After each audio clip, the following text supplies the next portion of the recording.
La Font del Bosc.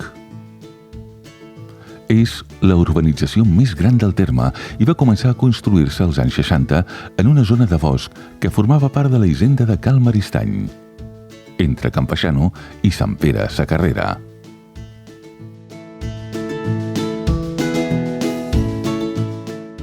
Va agafar el nom de la font que hi ha al peu de la carretera d'Igualada a Vilanova.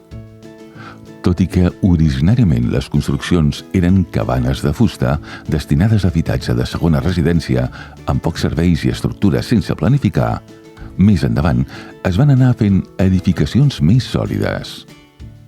A principis d'aquest segle els habitatges van començar a utilitzar-se com a residència habitual i això ha fet que calgués garantir els serveis bàsics a una comunitat que ha crescut en població molt per sobre dels altres nuclis.